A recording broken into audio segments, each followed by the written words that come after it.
The sand tasted like copper and death. Lieutenant Kendra Vaughn pressed her cheek against the rooftop gravel, M40A3 sniper rifle steady as stone against her shoulder. 6 stories below, the streets of Fallujah burned. Black smoke clawed at the orange sky. The city was eating itself alive.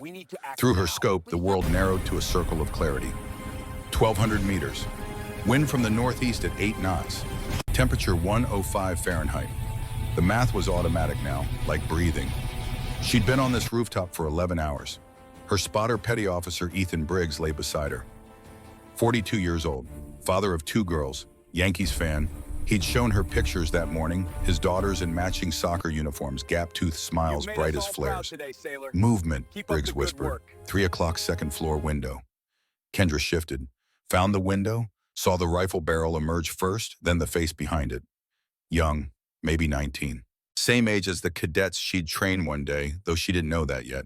Her finger found the trigger. The rifle kicked. The window went dark. Tango down, Briggs murmured, marking it in his log. That's 7.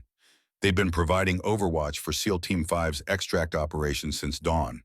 The intelligence officer they were pulling out had information about an Al-Qaeda cell planning attacks on U.S. soil. The kind of intelligence that saved thousands of lives. The kind that got good men killed. Alpha Team, this is Overwatch, Kendra said into her radio. You've got 2 tangos approaching from the north alley. 40 meters and closing. Commander Hollis's voice crackled back, irritated, dismissive. Overwatch, we have eyes on. Maintain position. Kendra watched the 2 insurgents move through her scope. They carried RPGs, rocket-propelled grenades that could turn an armored Humvee into a crematorium. Alpha Team, those are RPGs. You need to Overwatch, I said maintain position. Do not engage unless I give the order. Briggs looked at her. 30 years in the Navy had taught him when commanders were making mistakes. His eyes said it all. Kendra's finger rested on the trigger. The first insurgent was lining up his shot. In 3 seconds, SEAL Team 5 would be vapor and ash. She fired. The first insurgent dropped. She worked the bolt. Fired again. The second insurgent fell before he understood death was coming. 8 and 9, Briggs said quietly. The radio exploded with Commander Hollis's voice. Overwatch, who authorized that shot? Who gave you permission to? An explosion cut him off, not from the alley, from the building beside them. The whole world went sideways. Kendra felt the rooftop tilt, felt gravity become a suggestion. Briggs grabbed her vest, pulled her back from the edge. Concrete dust filled her mouth, her lungs, her vision. When the world stopped spinning, she could hear screaming. Secondary team, Briggs was shouting into the radio. We need immediate extract. Building's been hit. Commander Hollis's voice calmer now. Too calm. Negative Overwatch. Alpha Team is still in play. Secondary extract is not authorized. Briggs stared at the radio like it had just spoken Chinese. Sir, the building is compromised. We have maybe 3 minutes before... I gave you an order, Petty Officer. Maintain your position and continue providing Overwatch. Kendra looked at Briggs, saw the decision form in his eyes before he spoke it. Lieutenant, you need to move. Now. Not without you. Someone has to guide Alpha Team out. That's me, you're faster. You can make the ground exit. Another explosion, closer. The building shuddered like a dying animal. Ethan, that's an order, Lieutenant. Go. She went. Took the internal stairs 3 at a time, rifle slung across her back, concrete dust making every breath a knife. Behind her, she could hear Briggs on the radio calling out targets, guiding the team through the streets. She was 2 floors from ground level when the 3rd explosion hit. The sound was beyond sound. It was pressure force, the universe deciding to collapse a specific point in space and time. The stairwell filled with fire and screaming metal. Kendra hit the wall, rolled, came up running. Made it to the ground floor. The doorway was a rectangle of white light and smoke. She burst through into the street, into chaos. SEAL Team 5 was there. The intelligence officer, zip-tied and hooded, stumbling between 2 operators. Commander Hollis, his face streaked with dirt and satisfaction. Mission accomplished. Behind them, the building where Ethan Briggs had been giving Overwatch folded in on itself. 8 stories of concrete and steel collapsing into a cloud of dust that blotted out the sun. Kendra ran toward it. Hands grabbed her, held her back. He's gone, someone said. He's gone. She fought them, kept fighting until they dragged her to the Humvee, until Fallujah became a shrinking point in the rear window, until the desert swallowed everything. Commander Hollis sat across from her in the vehicle. He met her eyes for just a moment. Said nothing. The Pacific Ocean was the wrong color. Kendra stood on the beach outside Naval Special Warfare Center, watching the waves come in cold and gray. Not the warm turquoise of Caribbean deployments, not the angry black of the North Sea, just gray. The color of bureaucracy and budget meetings and everything she joined the Navy to avoid. Her promotion papers were in her left pocket. Lieutenant Commander pending approval. Her reassignment orders were in her right pocket. Combat Instructor, Naval Special Warfare Academy. She'd read them 17 times and still didn't believe them. A voice behind her. Gravel and cigarettes and authority. Lieutenant Vaughn. She turned. Master Chief Randall Whitmore stood 10 feet away, hands in his pockets, shoulders set like a mountain range. 58 years old and still built like violence. His face was a roadmap of every war since Grenada scar tissue and sun damage, and the kind of eyes that had seen things die. Master Chief, she came to attention. As you were. He stepped closer, studying her, the way a jeweler studies a diamond for flaws. So you're the one Pentagon wants to put in front of my cadets? Yes, Master Chief. Woman Navy SEAL, first of her kind. 12 confirmed kills in a single engagement. Hell of a resume. His tone made it clear what he thought of resumes. I do my job, Master Chief. Your job. He smiled, but there was no warmth in it. Your job got Ethan Briggs killed. The words hit her in the center mass. Kendra kept her face neutral, but something must have shown through because Whitmore's expression softened. Slightly. Like granite becoming sandstone. I served with Ethan, he continued. Did 3 tours with him. Good man. Bestest spotter I ever had. His daddy Tommy Briggs was my swim buddy back in Grenada. Died on that beach while I watched. He pulled out a cigarette, didn't light it, just held it like a talisman. Commander Hollis said you disobeyed orders, said you took shots without authorization and compromised the position. Commander Hollis is a liar, Master Chief. The words hung in the salt air between them. Whitmore raised an eyebrow. That's a serious accusation, Lieutenant. It's the truth. I saved Alpha Team. He left Briggs to die because calling for secondary extract would have delayed the mission, would have made him look bad in the after-action report. And you can prove this. I have the radio logs, the tactical recordings, everything except the part where it matters.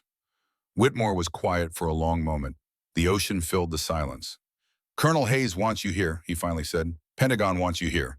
They want their diversity checkbox, their feel-good story about women in special operations. But I've been training SEALs for 23 years, since before you were born. And in all that time, I've never seen a woman make it past week 1. Then you haven't seen me train, Master Chief? Something flickered in his eyes. Amusement, maybe, or recognition. No, I haven't. He turned to leave, then paused. But I will. 0600 tomorrow, training hangar. 35 cadets who think they're God's gift to maritime warfare. Most of them have never seen combat, never watched a friend die, never had to make the choice between mission and life. He looked back at her. Show me your worth, Ethan Briggs's ghost lieutenant. Show me your worth standing in front of those kids and teaching them how to kill. He walked away, leaving Kendra alone with the gray ocean and the weight of 12 kills and 1 death that would follow her forever. Garrett Hollis was not nervous. Nervous was for civilians, for people who hadn't grown up on military bases, who hadn't learned to tie a tie before they learned to tie their shoes, who hadn't spent 18 years preparing for this exact moment.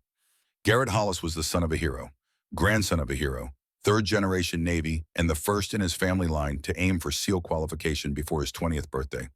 He sat in the common room with his team, the Brotherhood they called themselves. 7 cadets chosen from a class of 100, elite within the elite. Dwight Sullivan sat to his left, built like a linebacker farm boy strength wrapped in BDU camouflage. His daddy owned 3,000 acres of Montana wheat.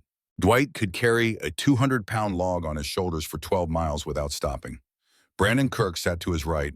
Boston Irish, sharp as a stiletto, could take apart and reassemble an M4 carbine blindfolded in under a minute. His older brother was Force Recon.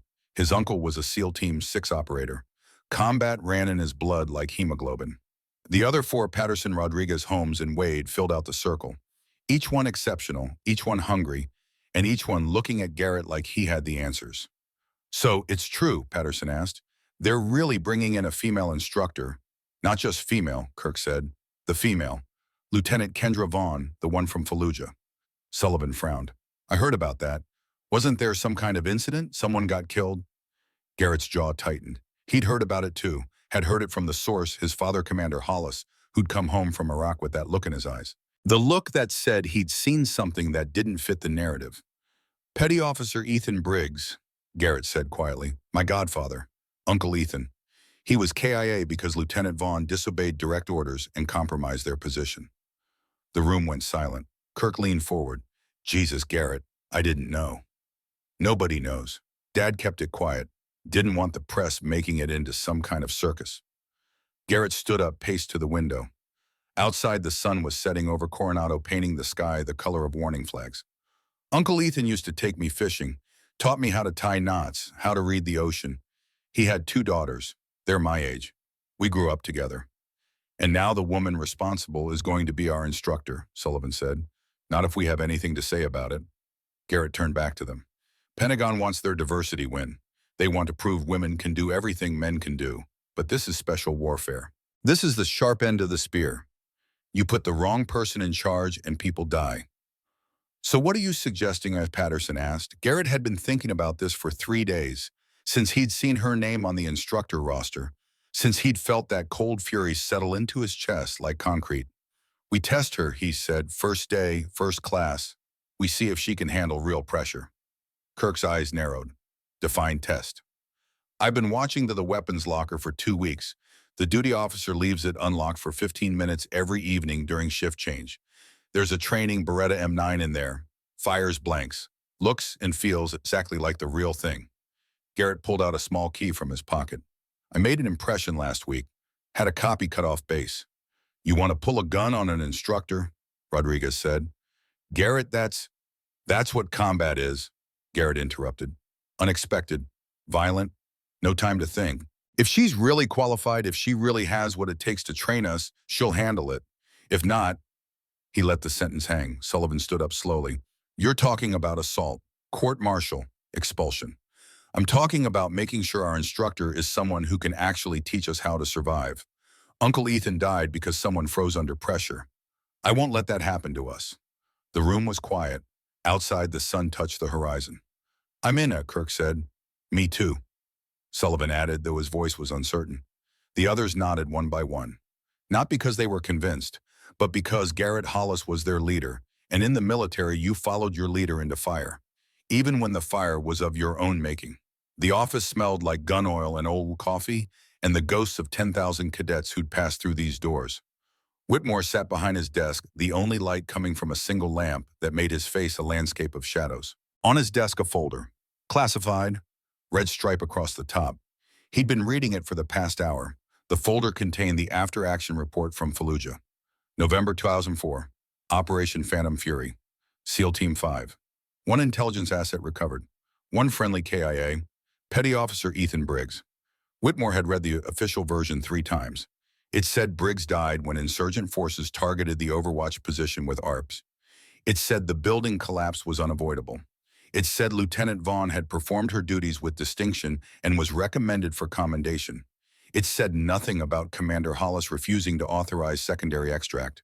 But Whitmore had sources, had friends who owed him favors, and he'd obtained the full tactical recordings, the radio logs, the helmet camera footage. He'd heard Commander Hollis's voice denying extract, had heard Briggs begging for authorization, had heard that building come down with Ethan still inside. Whitmore closed the folder, pressed his palms against his eyes. He'd served under Commander Hollis for 6 years, had deployed with him to Panama, to the Gulf, to a dozen other places where the United States decided to export freedom at gunpoint. Hollis was a good officer, by the book, professional. But Whitmore had also seen him make decisions based on career advancement rather than tactical necessity. Had seen him sacrifice smaller victories for bigger medals. Had watched him climb over the bodies of better men to reach the next rung on the ladder. And now Hollis was retired. Now Hollis had a son in the academy. And now Hollis was making phone calls, pulling strings, whispering in the ears of people who mattered, trying to get Lieutenant Kendra Vaughn removed before she ever taught her first class. Whitmore stood up, walked to the window, looked out at the dark ocean and the darker sky. He'd been wrong about a lot of things in his life, had made decisions that got men killed, had followed orders he knew were bad because that's what you did in the military. You followed the chain of command even when the chain was wrapped around someone's throat.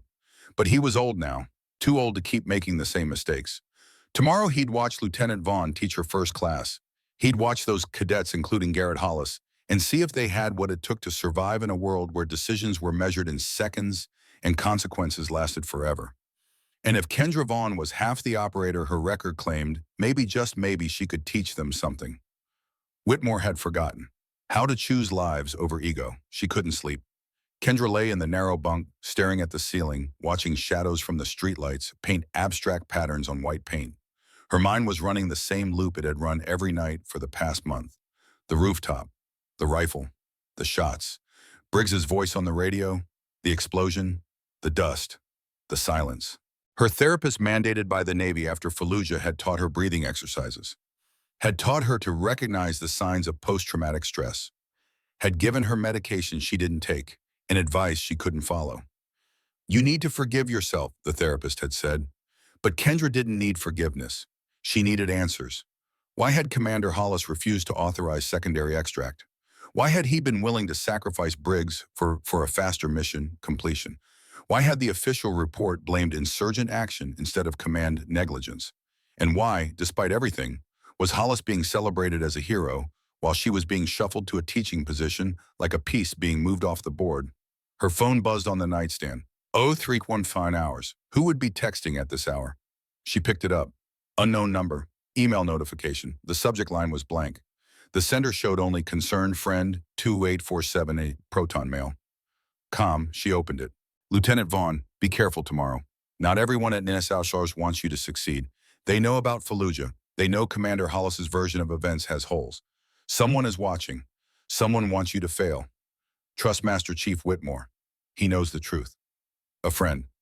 Kendra stared at the screen for a full minute, read it again, then a third time. Who sent this? Whitmore himself, someone else who'd been in Fallujah, someone in the intelligence community. She started to type a reply, then stopped. Whoever sent it had used a secure, untraceable email. They didn't want to be contacted. She deleted the email, but the warning stayed with her, settling into her bones like cold. Someone was watching. Someone wanted her to fail. Good. She'd spent her entire career proving people wrong. Tomorrow would be no different. She sat up, pulled on her running gear. 0330 in the morning, and she was going for a run because staying in this room felt like being buried alive. The beach was empty at this hour. Just Kendra and the ocean and the sound of her footfalls in the sand. She ran until her lungs burned, until her legs screamed, until the only thing in her mind was the rhythm of breath and movement and the simple equation of physical exhaustion. 5 miles, 6, 7. When she finally stopped, the sun was starting to paint the eastern sky. Not bright yet, just the promise of light. She checked her watch. 4:05. 15 minutes until her first class. 15 minutes until she walked into that training hangar and faced 35 cadets who probably thought she was a diversity hire. A checkbox, a political statement wrapped in BDU camouflage.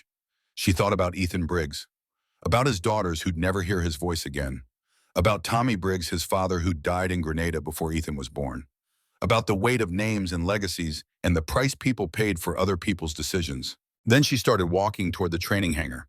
Time to teach. The hangar was massive. 30,000 square feet of open space designed for urban warfare training. Concrete floors marked with tactical grids, modular walls that could be reconfigured into different building layouts, obstacle courses suspended from the ceiling, everything painted in shades of gray and tan and military green. 35 cadets stood in formation. Young men, most of them between 18 and 22. Fresh faces trying to look hard. Soft hands trying to look calloused. Eyes that had seen movies about war, but nothing real. Master Chief Whitmore stood in the corner, arms crossed, face unreadable. Kendra walked in carrying a simple duffel bag. She wore standard BDUs. No rank insignia except the lieutenant's bars on her collar. No decorations, no statement. Just a woman who'd killed 12 men in one day and watched a good man die. She set the duffel down in the corner, turned to face the cadets, could feel their stares, could feel the skepticism radiating off them like heat. Good morning, gentlemen. Her voice carried across the hangar without shouting. Command presence, they called it. The ability to own a room just by speaking. My name is Lieutenant Kendra Vaughn. For the next 8 weeks, I'm going to teach you close quarters combat urban warfare tactics and situational awareness. Some of you will graduate. Some of you will wash out. All of you will be better than you are right now. She paused. Let the silence stretch. Today we're going to start with the basics. Situational awareness. The ability to read a room, identify threats, and respond before your conscious mind catches up. In combat, you don't get time to think. You get maybe 2 seconds to recognize danger and 1 second to act. If you're slow, you're dead. If you're unaware, you're dead. If you assume the situation is under control, you are absolutely certainly dead. In the third row, Garrett Hollis shifted his weight. Kendra's eyes flicked to him, recognized him immediately from the photos. Same jaw as his father, same eyes, but younger, hungrier. Assumptions kill more operators than bullets, she continued. You assume your intel is good. You assume your backup is coming. You assume the person behind you is friendly. And then, movement in her peripheral vision. 3 cadets breaking formation, moving with purpose. Not random. Coordinated. Kendra didn't turn, didn't react, kept talking. And then you learn that assumptions are just another word for footsteps behind her. Close. Too close. Cold metal pressed against her right temple. The unmistakable click, click of a hammer being cocked. Garrett Hollis's voice trying to sound confident, but betraying just a hint of uncertainty. Instructor Vaughn, looks like your situation just got complicated, ma'am. The hangar went silent. 35 cadets frozen. Master Chief Whitmore's eyes narrowed. Kendra didn't move, didn't flinch, didn't even blink. She just smiled. Slow, cold, like winter deciding to visit in summer. Is that so, cadet? And then she moved. What happened next would be analyzed, debated, and replayed in the minds of every person in that hangar for the rest of their lives. It took 3 seconds. Kendra's left hand shot upward like a striking snake. Her fingers wrapped around Garrett's wrist, just above where his hand gripped the Beretta M9. The movement was so fast it seemed to blur the air. She twisted counterclockwise. Hard. Brutal. The kind of motion that breaks things. Garrett's grip shattered. His fingers splayed open involuntarily as his wrist bent at an angle wrists aren't designed to bend. The pain was instantaneous and complete. Simultaneously, Kendra's body pivoted 45 degrees to the left. Her weight shifted from her heels to the balls of her feet. Every muscle in her core engaged. She wasn't just moving. She was becoming movement itself. Dwight Sullivan stood to her right, part of the coordinated ambush. He was reaching for her shoulder, trying to control her other arm. 6'3", 230 pounds of Montana farm strength. He never had a chance. Kendra's right elbow drove backward into his floating ribs. The 11th and 12th ribs unprotected by the sternum, designed by evolution to flex and give. But there are limits to what bone and cartilage can absorb. The sound of the impact was like a branch snapping in winter. Sharp. Final. Dwight folded. His diaphragm spasmed. His lungs forgot how to pull air. He went down to one knee, mouth open, in a silent scream that couldn't find breath to become sound. Kendra still held Garrett's wrist, still controlled the gun, still maintained perfect balance. She used Garrett's forward momentum against him. He'd been leaning in, trying to intimidate her with the proximity of the weapon. That lean became his undoing. Kendra executed a hip throw that would have made a judo master weep with envy. She rotated her hips underneath Garrett's center of gravity, used his own body weight as the fulcrum, sent him airborne. Garrett hit the concrete mat with a sound like a side of beef hitting a butcher's block. The impact drove the air from his lungs. His vision sparked with white light. The M9 clattered away, spinning across the floor, coming to rest 10 feet from where it started. Kendra released his wrist, but immediately trapped his arm behind his back. One knee on his spine. Complete control. Brandon Kirk was the third part of the triangle. He'd been positioned to block her escape route. But now his two partners were neutralized, and he was facing something he'd never trained for. A woman who moved like violence itself. Kirk hesitated, just for half a second, just long enough to process what he was seeing and decide whether to commit or retreat. That half second was his entire lifetime. Kendra released Garrett, came up from her crouch like a coiled spring releasing. Closed the distance to Kirk in 2 steps. Her movement was fluid, economical. No wasted motion, no excess energy. Her strike was surgical. A straight punch to the solar plexus. The xiphoid processed the small cartilage extension at the bottom of the sternum, one of the body's most vulnerable pressure points. Kirk's entire nervous system short-circuited. His knees buckled. He went down hard, hands clutching his chest, trying to remember how breathing worked. Kendra walked to where the M9 lay on the floor. Her footsteps were the only sound in the hangar. 35 cadets stood frozen like statues. Master Chief Whitmore's expression hadn't changed, but his eyes were wide. She bent down, picked up the Beretta. Her movements were calm, methodical. Like a teacher picking up a dropped piece of chalk. She checked the chamber, removed the magazine, cleared the round that was chambered. The blank cartridge clattered on the concrete. Then she turned to face Garrett Hollis, who was still on the mat, staring up at her with eyes full of terror and disbelief and the sudden understanding that he'd made a catastrophic mistake. The entire sequence had taken 3 seconds. 3 seconds to dismantle 3 men. 3 seconds to prove every assumption wrong. 3 seconds that would define the rest of their lives. Kendra crouched down beside Garrett. Her face was inches from his. The calm, controlled instructor was gone. In her place was something else. Something forged in Fallujah and tempered by loss and hardened by the weight of 12 kills and 1 death. Her eyes were chips of blue ice. "Lesson 1, cadet," she said. Her voice was barely above a whisper, but it carried across the entire hangar. "Never assume. You assumed I was weak. You assumed I was unaware. You assumed this was a game." She tapped the side of his head with the barrel of the M9. Not hard, just enough for him to feel the cold metal against his temple, where he'd held it against hers. "Lesson 2, when you point a weapon at someone, you better be prepared to use it, because you have just given them permission to do whatever is necessary to take you down." She paused. Let him feel the weight of those words. "You gave me that permission." Kendra stood up. Her gaze swept across the assembled cadets. They were statues, breathing statues, but statues nonetheless. She raised her voice, not shouting, just projecting. Command presence. "You want to test me? You want to see what I'm made of, Rain?" She looked at each of them in turn, made eye contact, let them see exactly what they were dealing with. Class is in session. For the next hour, Kendra Vaughn put them through hell.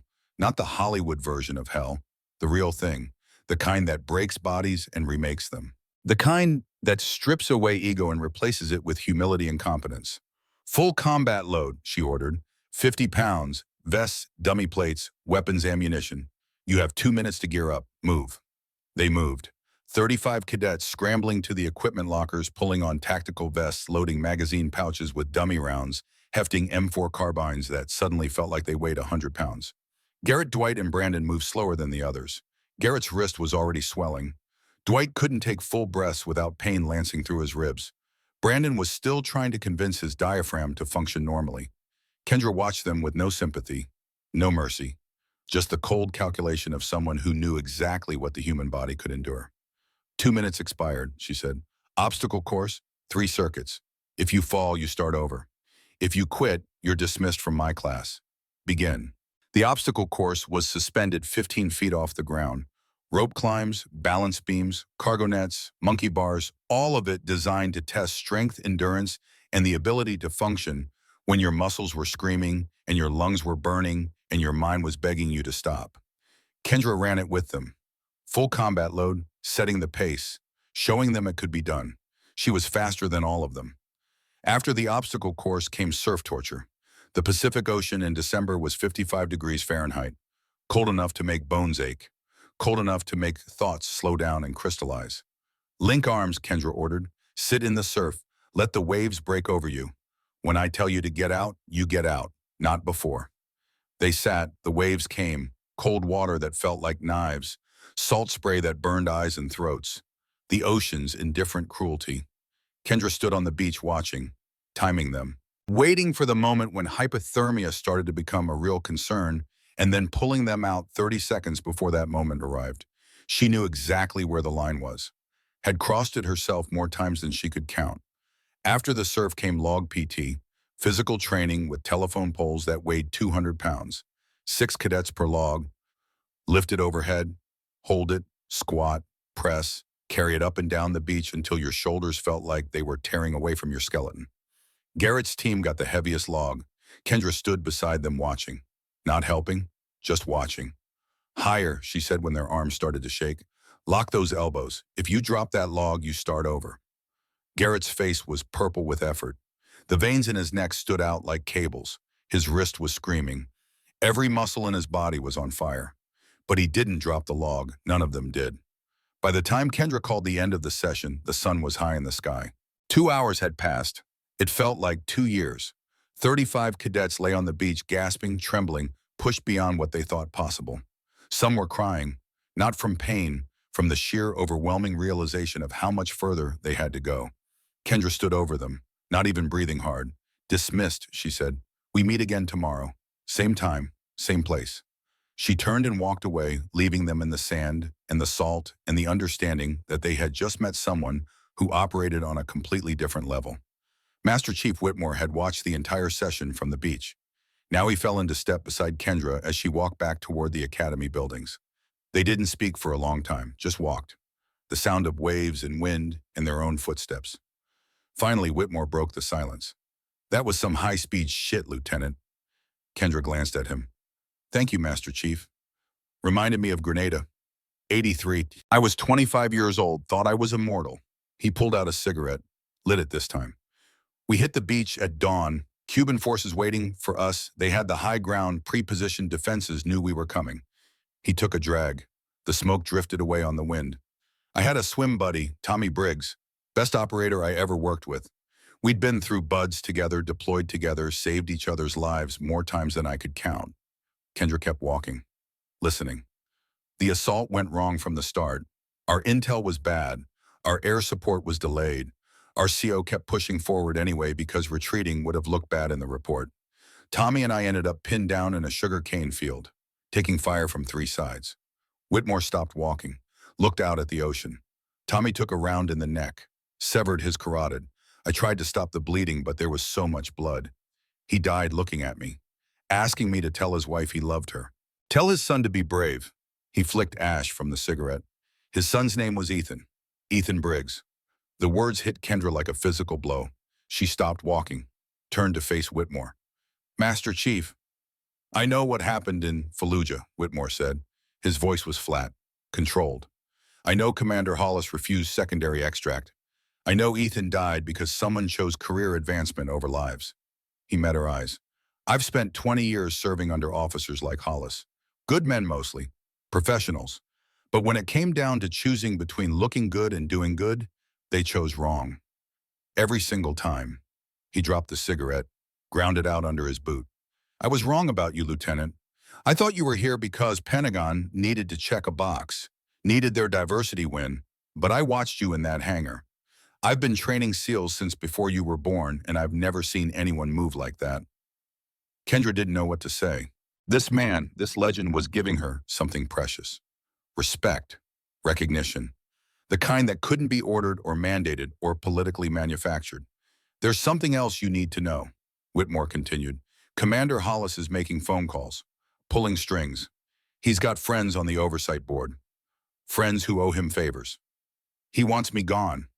He wants you gone, and he's got the influence to make it happen." Whitmore looked back at the beach where the cadets were slowly picking themselves up. "But I've got friends too, and I've been in this Navy a lot longer than he has. I'm going to make sure you get a fair shot at this." "Why?" Kendra asked. "Why help me?" Whitmore was quiet for a moment. Then he smiled. It was a sad smile, the kind that carried decades of regret. "Because Tommy Briggs died for nothing, and Ethan Briggs died for nothing. And if I let you get pushed out because some officer is more worried about his reputation than the truth, then I'm no better than the men who let them die." He started walking again. "Besides," he said over his shoulder, "those kids in there need someone who can actually teach them how to survive, not someone who will teach them how to look good in a PowerPoint presentation." Kendra watched him go, felt something shift in her chest. Not quite hope, but close. She looked back at the beach, at the cadets struggling to their feet, at Garrett Hollis, who was staring at her with an expression she couldn't quite read. Tomorrow would bring new challenges, new tests, new opportunities to prove herself or fail spectacularly. But today she'd survived. Today she'd shown them what 3 seconds of real violence looked like. That would have to be enough. The office was sterile. Government-issued desk, government-issued chairs, government-issue American flag in the corner. Everything designed to be functional and forgettable. Colonel Preston Hayes sat behind his desk reading a report. He was 55 years old, career Navy, with the kind of face that revealed nothing. 28 years of service had taught him how to keep secrets. The intercom buzzed. "Sir Rear Admiral Hollis is here to see you." Hayes didn't look up from the report. "Send him in." The door opened. Commander Hollis strode in, still carrying himself like he wore the uniform even though he'd been retired for 2 years. Some men never stopped being military. It was woven into their DNA. "Preston," Hollis said, not sitting, establishing dominance through posture. Admiral? Hayes finally looked up. What can I do for you? You can remove Lieutenant Vaughn from her position. Hayes set down the report. That's a fairly significant request. Want to tell me why? She assaulted 3 cadets this morning, put them in the infirmary. One has a potential broken rib, another has ligament damage to his wrist. I've read the incident report. I've also watched the security footage. Hayes turned his computer monitor so Hollis could see. On the screen, the training hangar. The frozen moment before Garrett pulled the weapon. The angles were clear. The intent was obvious. Your son and 2 other cadets staged a coordinated ambush on an instructor using what appeared to be a loaded firearm. Lieutenant Vaughn responded with appropriate force to neutralize the threat. Hollis's jaw tightened. That was a training weapon. Everyone knew it was a training weapon. Did Lieutenant Vaughn know that? Did she have time to confirm the weapon was non-lethal before responding? Should she have waited to find out? This is exactly why women don't belong in special operations, Hollis said. His voice was rising. They overreact. They can't handle real pressure. My son was testing her readiness, and she responded with excessive force. Hayes leaned back in his chair. Your son pointed a weapon at an instructor's head. In any other context, that's assault with a deadly weapon. It's grounds for immediate expulsion and possible criminal charges. He's 19 years old. He's old enough to understand consequences. Hayes stood up, walked to the window. I'm going to tell you something, Admiral, and I'm going to tell you once. Lieutenant Vaughn stays. She's the most qualified combat instructor we've had in 5 years. Her record speaks for itself. Her record includes disobeying orders and getting a good man killed. Hayes turned around. His expression was granite. I've read the full tactical report from Fallujah, the classified version. The one with the radio logs and the helmet camera footage. Hollis's face went pale. Ethan Briggs died because you refused to authorize secondary extract. Hayes continued. You made a command decision to prioritize mission completion over operator safety.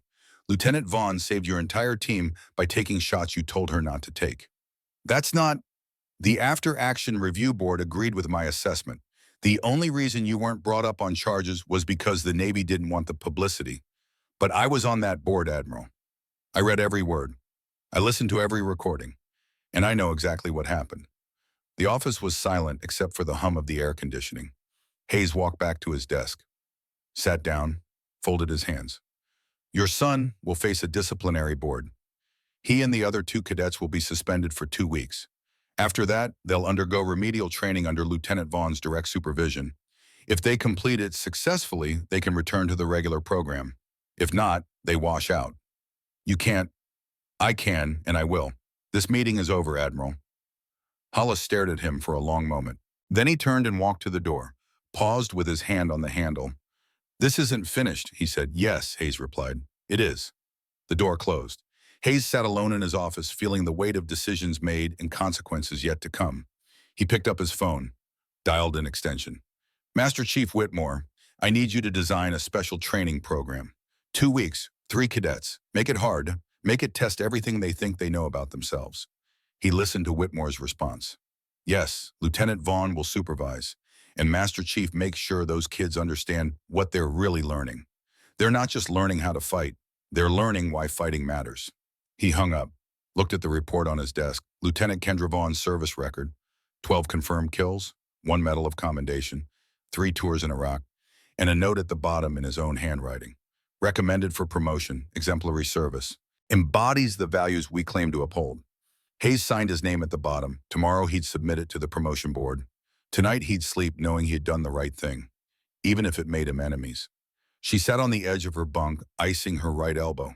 The impact with Dwight Sullivan's ribs had been solid. Her elbow would be sore for days. Worth it. Her phone buzzed. A text message from Master Chief Whitmore. Disciplinary board tomorrow at 100. All 3 cadets. You'll need to testify. Dress blues. She texted back. Understood. Another buzz, this time from a number she didn't recognize. This is Garrett Hollis. I need to talk to you, please. Kendra stared at the message for a long time. Considered deleting it. Considered ignoring it. Considered all the reasons why engaging with a cadet under disciplinary review was a bad idea. Then she texted back, rooftop observation deck, 30 minutes, come alone. She didn't know what he wanted to say. Didn't know if it mattered, but she remembered being 19. Remembered making mistakes. Remembered the weight of consequences you didn't fully understand until they crushed you. She'd give him 30 minutes. After that, he was on his own. The observation deck was empty when she arrived. Just the Pacific wind and the dark ocean and stars that looked like bullet holes in the fabric of night. Garrett arrived exactly on time. His wrist was wrapped in medical tape. He moved carefully like someone discovering new limits to their body. They stood in silence for a moment. Two people separated by rank and experience and the weight of what had happened. Finally, Garrett spoke. "I'm sorry." 2 words. But they carried the weight of genuine understanding. "For what?" Kendra asked. "For pointing that weapon at you, for thinking I was teaching you a lesson, for being an arrogant kid who thought he knew what combat was because his father told him stories." He looked at her. His eyes were different now, less certain, more aware. "My godfather was Ethan Briggs," he said. "Uncle Ethan. He used to take me fishing, taught me how to read the water, how to tie knots. He died in Fallujah, and I've spent 2 months hating you because my father said it was your fault." Kendra's chest tightened. "Your father is wrong." "I know. Master Chief Whitmore told me the truth, showed me the reports." Garrett's voice cracked slightly. "Uncle Ethan died because my father made a bad call, and instead of taking responsibility, he blamed you." The wind picked up, cold, carrying the taste of salt. "I don't expect you to forgive me," Garrett continued. "I don't expect anything. I just wanted you to know that I understand now. What you did in that hangar wasn't about ego or proving a point. It was about showing us what real combat looks like, what real consequences feel like." Kendra was quiet for a long time, watching the ocean, thinking about Ethan Briggs and Tommy Briggs and all the men who died because someone made the wrong call at the wrong time. "Your godfather was a good man," she finally said. "One of the best spotters I ever worked with. He saved my life twice in the 6 months we deployed together." "He would have liked you," Garrett said. "He always said the best operators were the ones who could think and fight at the same time, who didn't need to be told what to do because they already knew." "He taught me that," Kendra said. "Probably didn't realize he was teaching me, but he did." They stood together, 2 people carrying the weight of a dead man's legacy. "The disciplinary board is tomorrow," Kendra said. "You're probably going to be suspended, maybe expelled." "I know. But Colonel Hayes is giving you a chance. 2 weeks of remedial training, under my supervision. It's going to be harder than anything you've experienced so far." Garrett nodded. "I'm ready." "No, you're not. But you will be." She turned to leave, then paused. "Garrett, your father's mistakes don't define you. What you do next does. Remember that." She walked away, leaving him alone with the wind and the stars and the understanding that the path forward was going to be harder than anything he'd imagined.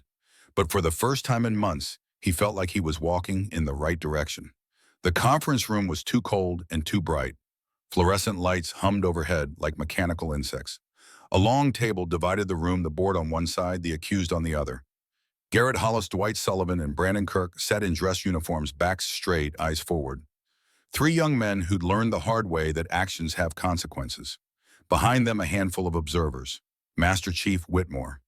Several instructors, and in the back corner, arms crossed, face unreadable, Rear Admiral Hollis, retired.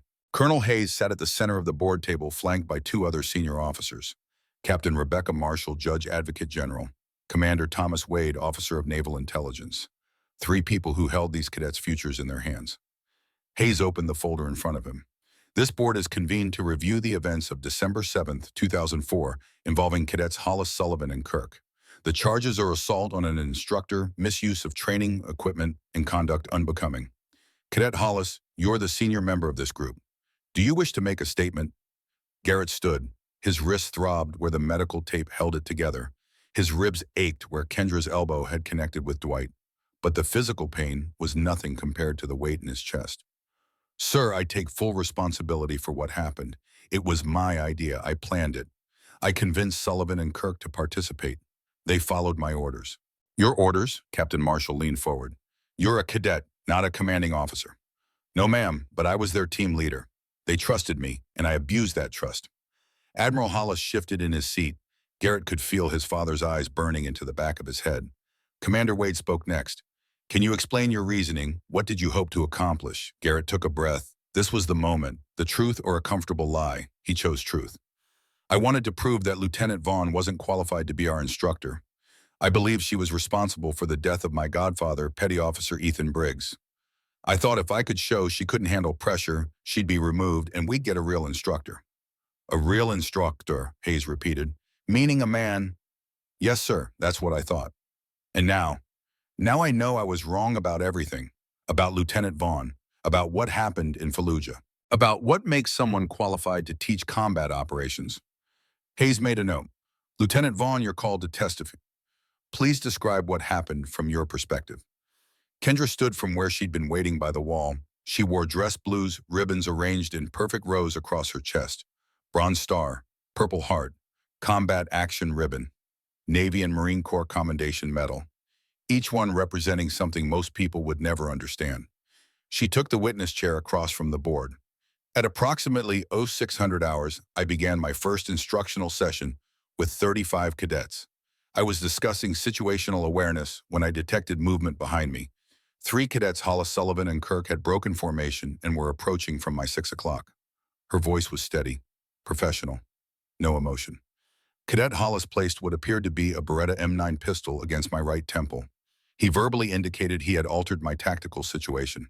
I assessed the threat and responded with appropriate force to neutralize 3 hostile actors in close quarters. Appropriate force, Captain Marshall said. That resulted in 1 cadet with a sprained wrist, 1 with bruised ribs, and 1 with soft tissue trauma to the solar plexus. Yes, ma'am. I used the minimum force necessary to disarm and control 3 individuals who presented an immediate threat. In a real combat scenario, all 3 would be dead. The room went silent. But this wasn't a real combat scenario, Commander Wade said. It was a training exercise. With respect, sir, I had no way of knowing that. I was confronted with what appeared to be a loaded weapon. I had approximately 1 second to assess and respond. In that context, hesitation equals death. Hayes leaned back in his chair. Did you know the weapon was a training pistol? Not at the time, sir. I discovered that after I disarmed Cadet Hollis and cleared the weapon. And if you had known, Kendra was quiet for a moment. Then she said, I would have responded exactly the same way, sir. Because the lesson these cadets needed to learn wasn't about weapons identification. It was about consequences. They needed to understand that pointing any weapon at anyone for any reason means you're prepared to kill or be killed. That's a harsh lesson, Lieutenant. Yes, sir, but it's the one that keeps you alive. Admiral Hollis stood up suddenly. This is absurd. My son made a mistake, a juvenile error in judgment, and this woman responded with violence that could have permanently injured 3 cadets. Hayes turned slowly. Admiral Hollis, you're here as an observer, not a participant. My son is facing expulsion because your son is facing expulsion because he committed assault with what any reasonable person would consider a deadly weapon. The fact that it was a training pistol is irrelevant. The intent was to intimidate, threaten, and test an instructor through force. He's 19 years old. He's 19 years old and training to be a SEAL, Captain Marshall interjected. At 19, operators his age are deployed in combat zones, making life and death decisions, carrying real weapons with real consequences. We don't get to claim youth as an excuse when it's convenient. Whitmore stood up. If I may address the board. Hayes nodded. Master Chief. Whitmore walked to the front of the room. He moved like an old battleship, slow, deliberate, impossible to ignore. I've been training SEALs for 23 years. I've seen thousands of cadets come through these programs. Most of them wash out. Some of them graduate. A handful become legends. He looked at Garrett, Dwight, and Brandon. These 3 kids made a mistake. A big one. But I've watched them over the past 6 months. Hollis is a natural leader. Sullivan has physical capabilities I rarely see. Kirk has technical skills that are off the charts. They have potential. He turned to the board. But potential means nothing if it's not tempered by wisdom. What Lieutenant Vaughn did in that hangar wasn't just self-defense, it was teaching. She showed these cadets, showed all of us what real violence looks like, what real consequences feel like. And she did it in a controlled environment where nobody died. Whitmore paused, let his words sink in. If this had happened in Fallujah or Ramadi or any other combat zone, these 3 would be dead. Lieutenant Vaughn gave them a gift. She let them learn the lesson without paying the ultimate price. That's what good instructors do. He looked at Hayes. I recommend suspension, not expulsion. 2 weeks remedial training under Lieutenant Vaughn's supervision. Make them earn their way back. Make them understand what they're really training for. Hayes consulted quietly with the other 2 board members. 30 seconds of whispered conversation. Then he looked up. This board finds Cadets Hollis Sullivan and Kirk guilty of all charges. However, given the circumstances and Master Chief Whitmore's recommendation, we're imposing the following sentence. 2-week suspension from standard training. Mandatory enrollment in a specialized remedial program designed and supervised by Lieutenant Vaughn. Upon successful completion, reinstatement to full cadet status. Failure to complete the program results in immediate expulsion. He looked at the 3 cadets. You're being given a second chance. Most people don't get that. Use it wisely. Yes, sir, they said in unison. This board is adjourned. Everyone stood. Admiral Hollis pushed through the crowd toward the exit, but Garrett intercepted him. Dad, wait. Admiral Hollis stopped, turned. His face was a mask of controlled fury. You just humiliated me in front of my peers, he said quietly. You admitted fault. You admitted weakness. I admitted the truth. The truth is for civilians. We're Navy. We protect the truth with layers of operational security and plausible deniability. Garrett looked at his father, really looked at him, saw past the uniform and the rank in the carefully constructed image, saw a man who'd spent 30 years building walls around his mistakes. Uncle Ethan deserved better than that, Garrett said. He deserved a commanding officer who cared more about his life than about looking good in a report. Admiral Hollis's hand shot out, grabbed Garrett's collar, pulled him close. You have no idea what you're talking about. You weren't there. You didn't have to make those decisions. You're right. I wasn't there, but I've read the reports, the real ones. I know what you did. They stood there, father and son, locked in a moment that had been building for 19 years. Finally, Admiral Hollis released him. Step back. His voice was cold. When you fail this remedial program, and you will fail, don't come to me for help. He walked away. Garrett stood there feeling lighter somehow, like he'd just set down a weight he'd been carrying his entire life. Master Chief Whitmore appeared beside him. That took guts, kid. That took stupidity. Sometimes they're the same thing. Whitmore clapped him on the shoulder. Get some rest. Tomorrow morning, throw 400 hours, your new education begins. Darkness, cold, the sound of waves like breathing. Garrett, Dwight, and Brandon stood in PT gear, shivering in the December air.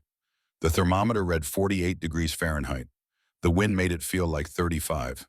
Kendra appeared out of the darkness like a ghost materializing. She wore the same PT gear, showed no sign of being affected by the cold. Good morning, gentlemen. Welcome to Hollis Reclamation. That's what I'm calling this program, because that's what we're doing, reclaiming you from your own stupidity. She walked around them slowly, inspecting. For the next 2 weeks, you belong to me. You wake when I say wake. You sleep when I say sleep.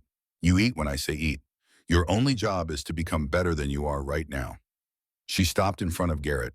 This program has 3 phases: physical reconditioning, psychological evaluation, tactical retraining. You'll be tested in ways you can't anticipate. You'll be pushed past what you think are your limits, and then you'll be pushed further. She stepped back. Phase 1 starts now. Ice bath, 10 minutes. If you get out early, we start over. She pointed to 3 metal troughs filled with water and ice. Vapor rose from the surface like steam from dry ice. These are filled with seawater chilled to 42 degrees. That's cold enough to induce hypothermia in 12 minutes. You'll be in for 10. Your body will tell you to get out after 3. Your mind will beg you to quit after 5. Winners stay for 10. While Garrett looked at the ice bath, looked at Dwight and Brandon, saw his own fear reflected in their eyes. Strip to your shorts, Kendra ordered. Get in, now. They stripped, approached the troughs like condemned men approaching gallows. The water was a shock that went beyond cold. It was pain, immediate, complete, overwhelming pain that made every nerve ending scream. Garrett's lungs seized, his muscles locked. His brain went into panic mode, flooding his system with adrenaline and fear and the absolute certainty that he was dying. Breathe, Kendra said. Her voice was calm, almost gentle. Control your breathing. In through the nose, out through the mouth. Your body is lying to you. You're not dying, you're just uncomfortable. Garrett tried to breathe, managed short, gasping breaths. Beside him, Dwight was hyperventilating. Brandon had his eyes squeezed shut. 3 minutes, Kendra announced. 3 minutes. Garrett had been in the water for what felt like an hour, and it had only been 3 minutes. Talk to me, Kendra said. Tell me why you're here. Because we fucked up, Brandon gasped. More specific. Because I pointed a gun at you, Garrett said. His jaw was chattering so hard he could barely form words. Why did you point a gun at me? Because I thought you didn't belong here. And now, Garrett looked at her, standing on the beach in the pre-dawn darkness, watching them suffer completely in control. Now I think I'm the one who doesn't belong here. 6 minutes. Halfway, Garrett's body had moved past pain into something else. Numbness. The cold was so complete it almost felt warm. His thoughts were slowing down, getting fuzzy around the edges. This was what hypothermia felt like. Stay with me, Kendra said. Her voice was sharper now, cutting through the fog. Garrett, tell me about your godfather. Tell me about Ethan Briggs. The question pulled him back, made him focus. He was the best man I knew. Better than my father, better than anyone. What did he teach you? He taught me that being strong isn't about being the biggest or the toughest. It's about knowing when to fight and when to walk away. Did he walk away from Fallujah? No. Why not? Oh yeah, because walking away would have meant leaving people behind. 8 minutes. Garrett's vision was starting to blur. Beside him, Dwight had stopped shivering. That was bad. When you stopped shivering, it meant your core temperature was dropping to dangerous levels. Sullivan, talk to me, Kendra snapped. Eyes open. Stay present. Dwight's eyes opened. I'm okay. No, you're not. But you will be. 2 more minutes. You can do anything for 2 minutes. The final 2 minutes were the longest of Garrett's life. Every second stretched like taffy. His body had given up. His mind was floating somewhere outside himself, watching from a distance. 10 minutes. Out. Now. They climbed out, collapsed on the sand. Kendra was there immediately with blankets wrapping them up, forcing them to move. Walk. Don't stop moving. Your body needs to generate heat. Walk. They walked. Stumbled, really, but they walked, and slowly, painfully, the feeling came back to their extremities. With the feeling came pain. But it was a good pain, the pain of being alive. By the time the sun crested the horizon, they were sitting around a small fire, drinking hot coffee, wearing dry clothes. Kendra sat with them, not separate, part of the circle. Day 1, phase 1, exercise 1 complete, she said. That was the easy part. Garrett laughed. Couldn't help it. That was easy. That was you learning you can survive things you thought would kill you. Tomorrow we'll learn something harder. What's harder than that? Kendra looked at him. Her eyes reflected the firelight. Tomorrow you'll learn that surviving isn't enough. You have to have a reason to survive. You have to know what you're fighting for. The forest was dark, not movie dark, real dark. The kind of darkness that presses against your eyeballs and makes you forget what light looks like. Garrett was alone. That was part of the exercise. Solo navigation through 8 miles of wilderness with nothing but a compass and a map and the stars if the clouds ever cleared. He'd been walking for 4 hours and was pretty sure he'd been going in circles for the last 2. His wrist ached. The medical tape had come loose during the afternoon's obstacle course run, and now every time he checked the compass, the pain flared up. His ribs hurt where he'd taken a fall during the rope climb. His legs were concrete blocks. But worse than the physical pain was the mental exhaustion. 5 days of constant stress. 5 days of being pushed to failure and then being told to push harder. 5 days of Kendra Vaughn systematically breaking down everything he thought he knew about himself and discovering he didn't know much at all. Garrett stopped walking, sat down against a tree, pulled out his canteen. The water was cold and tasted like plastic and disappointment. He was lost, completely, utterly lost. And for the first time in his life, he had no idea how to fix it. A sound in the darkness, footsteps, too light to be an animal, too confident to be another lost cadet. Kendra emerged from the shadows like she'd been part of them all along. You're 3 miles off course, she said. I know. You've been walking in circles for 90 minutes. I know. She sat down beside him. Didn't say anything for a while, just sat there in the darkness. Finally, Garrett spoke. I can't do this. Can't do what? Any of it. I'm not strong enough. I'm not smart enough. I'm not enough. Kendra was quiet. Then she said, tell me about the last time you saw Ethan Briggs. The question came out of nowhere. Garrett blinked. What? Your godfather. When was the last time you saw him? 3 weeks before he deployed. He came to our house for dinner. My father barely spoke to him all night. They'd had some kind of disagreement about operational planning. What did you and Ethan talk about? Garrett closed his eyes, remembered. He asked me what I wanted to do with my life. I told him I wanted to be a SEAL, like him, like my father. He got this look on his face, not happy exactly, more like scared. What did he say? He said being a SEAL isn't about being tough, it's about being smart, about knowing when to fight and when to think. He said the best operators he ever worked with weren't the strongest or the fastest. They were the ones who could adapt, who could make decisions in impossible situations and live with the consequences. Garrett opened his eyes. Then he told me something I didn't understand at the time. He said, your father is a good officer, but he's so focused on following the rules that he forgets why the rules exist. Don't make that mistake. Kendra nodded slowly. He was a wise man. He was. And he died because my father forgot that rules are supposed to protect people, not careers. They sat in silence. The forest around them was alive with small sounds. Insects, wind, the distant call of an owl. I've been carrying this anger, Garrett said, for months. I was so angry at you for what happened in Fallujah, and then I found out the truth and all that anger shifted to my father. And now I don't know what to do with it. You let it go, Kendra said. Anger is fuel. It can drive you forward or burn you up. You have to choose. How do you let it go? You don't. Not completely. It becomes part of you, but you decide what part. You decide if it makes you bitter or better. She stood up, pulled out a small flashlight, clicked it on. Your navigation checkpoint is 2.3 miles northeast. You've got 3 hours to get there before the exercise ends. If you don't make it, you fail phase 1. She started to walk away. Lieutenant, Garrett called. How do you do it? How do you keep going when everything in you says stop? Kendra stopped, turned back. I remember the people I couldn't save. I remember Ethan Briggs dying in that building while I ran. I remember every decision I made that led to that moment. And I make myself a promise every single day. What promise? That I'll be better tomorrow than I was today. That I'll teach the next generation how to make the decisions I couldn't make. That I'll turn loss into lessons so nobody else has to learn the same way I did. She disappeared into the darkness. Garrett sat there for another minute. Then he stood up, checked his compass, calculated his bearing, started walking northeast. His wrist hurt, his legs hurt, his pride hurt, but he kept walking.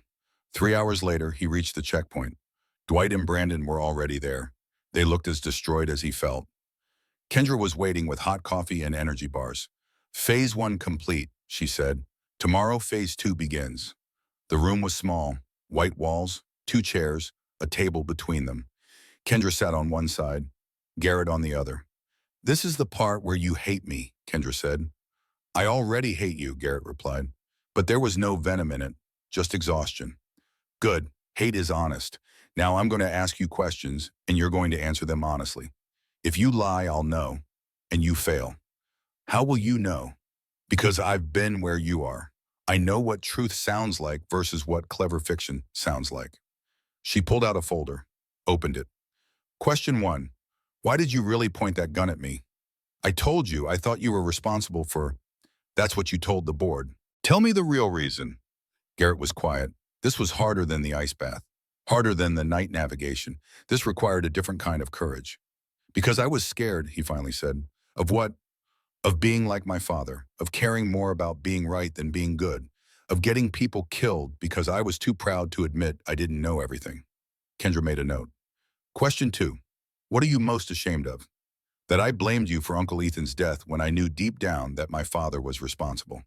Why didn't you confront him sooner? Because he's my father. Because I've spent my whole life trying to earn his respect.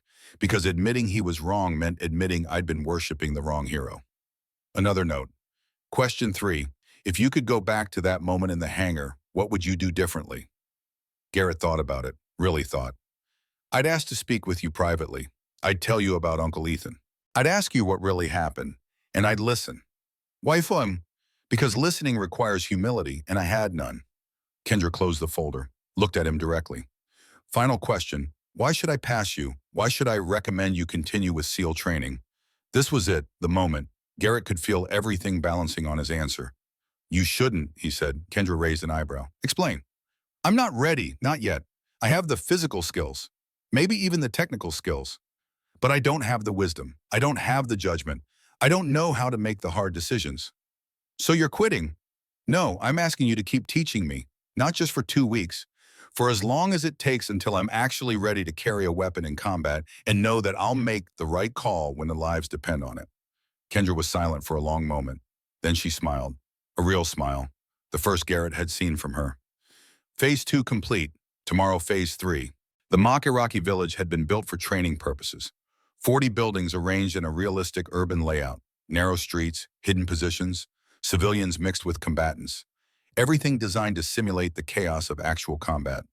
40 cadets assembled. Garrett's 3-man team, plus 37 others who'd been training separately. Colonel Hayes stood on a platform overlooking the village, Master Chief Whitmore beside him, and several other senior officers whose presence indicated this was more than a routine exercise. "This is Operation Desert Fury," Hayes announced. "Hostage rescue in hostile urban terrain. Intelligence indicates a high-value target is being held in the village. Your mission is to locate and extract the target with minimal casualties." He looked at the assembled cadets. "Cadet Hollis, your mission commander. You have full tactical authority over all teams. Choose your team leaders and execute." Garrett felt every eye turn to him, felt the weight of command settle on his shoulders like a physical thing. This was the test, not just of skill, of judgment. He stepped forward, looked at the cadets, saw Dwight and Brandon, saw faces he'd trained with 4 months, saw potential and fear and determination. "Sullivan, your assault team leader. Kirk, your support team leader. Rodriguez, your rescue team leader. Patterson, your overwatch." He pulled out the map, gathered the team leaders. Standard infiltration pattern. Assault secures the perimeter.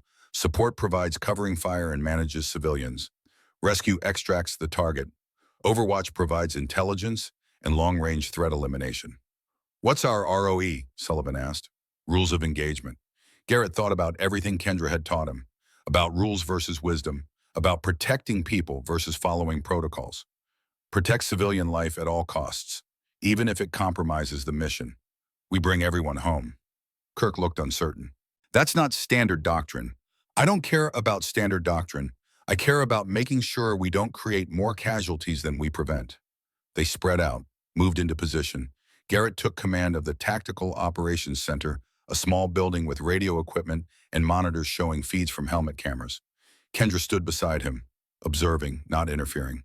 The operation began smoothly. Assault team entered the village from the south. Support established positions on the high ground. Rescue team moved through the streets toward the target building. Then everything went sideways. "Tosi, this is Overwatch." Patterson's voice crackled over the radio. "We have a secondary situation. Civilian casualty in the north sector. Appears to be a child. Medical attention required." Garrett's heart sank. This wasn't part of the scenario. Whitmore had changed it, added complications. "Tosi, this is rescue team," Rodriguez reported. "We have eyes on the target building. Ready to breach. 2 situations. One required immediate medical response. One required mission completion. Standard doctrine said complete the primary mission first. But Garrett wasn't thinking about doctrine. He was thinking about Uncle Ethan, about Kendra, about every lesson of the past 2 weeks.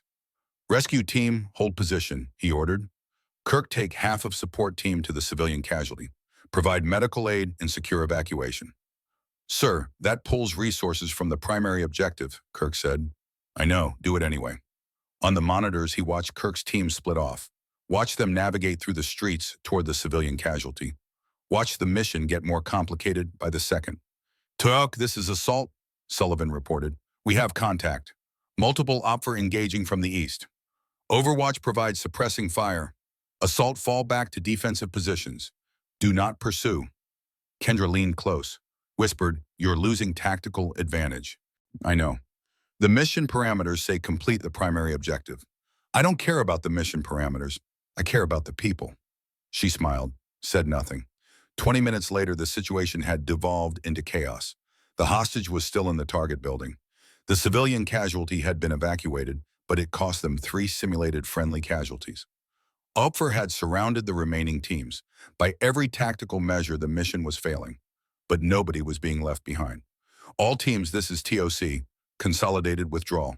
Fall back to extraction point. Charlie, covering fire by section. Move." They moved. Slow, careful, covering each other. By the time they reached the extraction point, the simulated mission clock showed they'd exceeded the time limit by 18 minutes. Mission failure, but 0 civilian casualties, and every team member accounted for.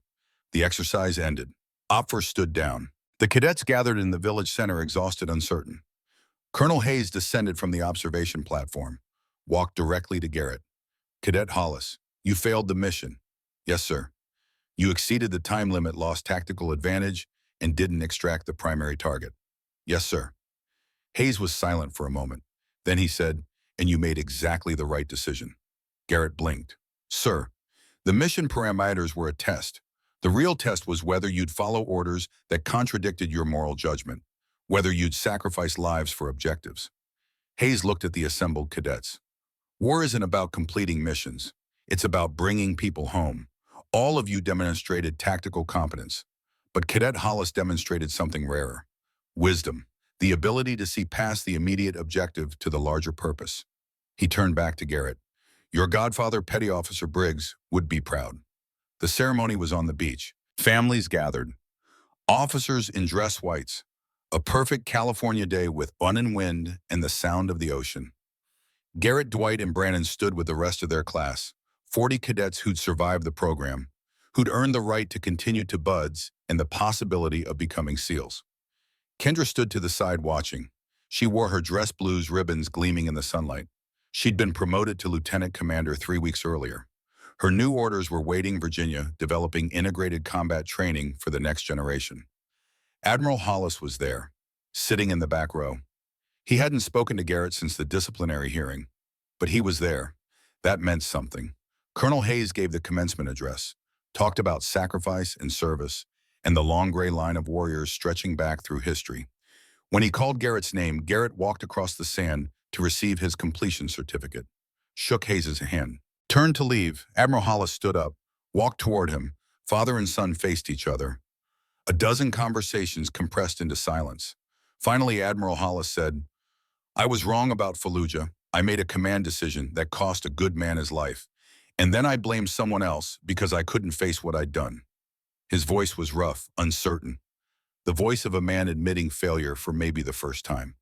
I'm sorry for Ethan, for lying, for being so focused on my career that I forgot why I joined the Navy in the first place. Garrett didn't know what to say. Forgiveness wasn't something you could manufacture on command. So he said the only thing that felt true. I'm not ready to forgive you yet, Dad, but I'm ready to try. Admiral Hollis nodded. That's more than I deserve. They stood there, not quite reconciled, but starting. Later after the ceremony, Garrett found Kendra standing alone near the water. Lieutenant Commander, he said, congratulations on the promotion. Thank you, and congratulations on surviving. I had a good teacher. They watched the waves come in, the same ocean that had tortured them during surf training. Beautiful from a distance, brutal up close. I'm heading to Virginia next week, Kendra said, building a new training program. Will it be as hard as what you put us through? Harder. Garrett laughed. Good. The Navy needs more instructors like you. The Navy needs more operators like you, ones who understand that following orders isn't the same as doing the right thing. She handed him something, a small velvet box. What's this? Open it. Inside was a SEAL Trident insignia, old, worn, the gold plating rubbed away in places. This belonged to Tommy Briggs, Kendra said. Master Chief Whitmore gave it to me, said it belonged to his swim buddy who died in Grenada, Ethan's father. I can't take this. You can, and you will, because you're going to finish BUDS. You're going to become a SEAL. And when you do, you're going to carry this with you, as a reminder that the best operators aren't the toughest or the strongest. They're the ones who remember why we fight. Garrett closed his fingers around the trident, felt the weight of legacy and loss and the possibility of redemption. Thank you, he said, for everything, for not giving up on me. I never give up on people who have potential, even when they're pointing guns at my head. She smiled, started to walk away. Lieutenant Commander, Garrett called, when I graduate BUDS, can I come train with your new program? Kendra paused, looked back. Only if you're ready to work harder than you've ever worked in your life. I'm ready. No, you're not, but you will be. She walked away, leaving Garrett alone with the ocean and the sun and the future stretching out ahead of him like an unwritten story. Garrett Hollis stood in front of 20 new SEAL candidates. He wore instructor insignia now, junior instructor assisting with Phase 1 training. The candidates were young, scared, trying to look tough.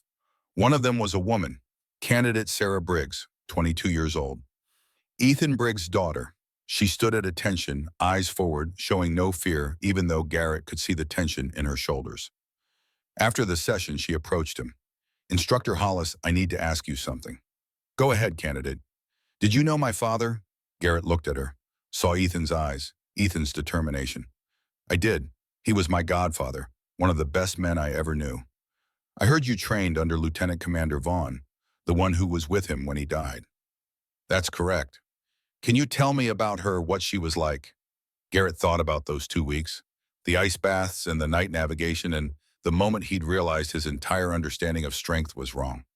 She was the toughest instructor I ever had. She broke me down and built me back up. Taught me that being a SEAL isn't about being the strongest person in the room. It's about being the wisest, about making the right decision even when it costs you everything. Sarah nodded.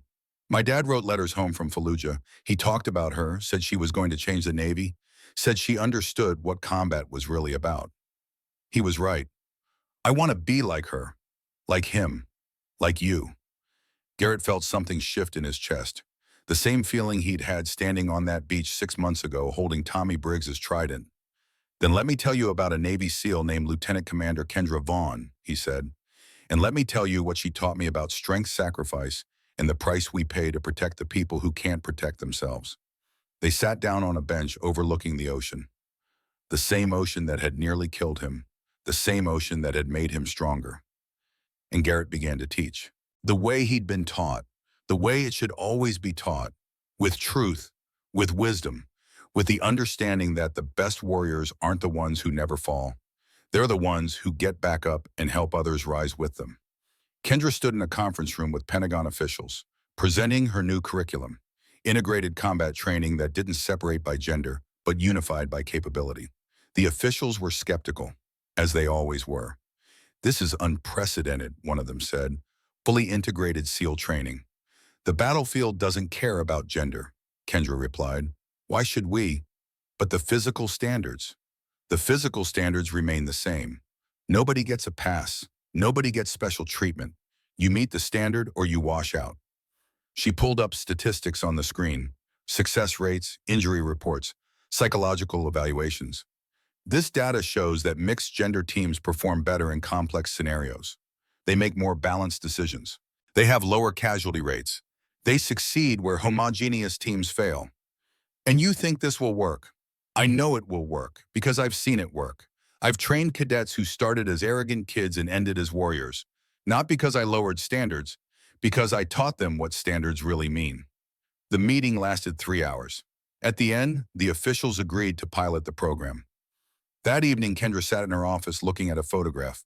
Ethan Briggs on a rooftop in Fallujah, smiling, alive, before everything went wrong. Her phone buzzed. Text from Master Chief Whitmore.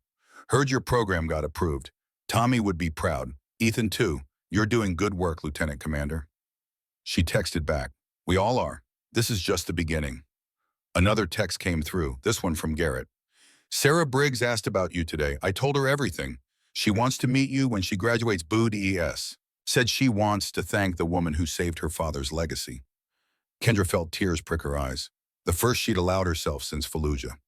She typed back slowly, carefully. Tell her I'm proud of her. Tell her Ethan would be too. And tell her the real work starts after graduation. I'll be here when she's ready. She hit send, looked at the photo of Ethan one last time.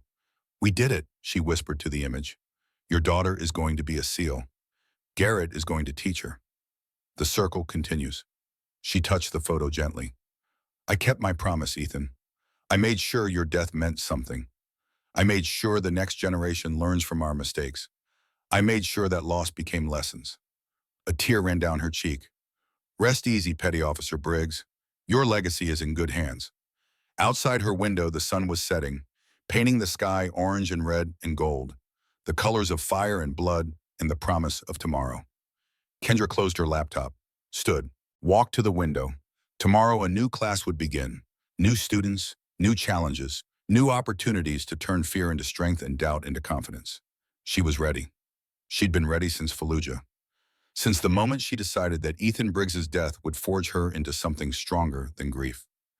A teacher, the best kind of warrior, the kind that makes sure the next generation survives what the last one couldn't. And somewhere in California on a beach where the waves never stopped coming, Garrett Hollis was teaching the same lessons to Ethan's daughter. The circle unbroken, the mission eternal, the lesson learned and passed forward forever. This was what being a warrior meant. Not the fighting, not the killing, the teaching, the passing of knowledge from one generation to the next, the eternal conversation between those who survived and those who will. Kendra turned off the light, walked out into the Virginia evening, carrying the weight of 12 kills, and one death transformed now into something stronger than memory. Purpose, legacy, hope.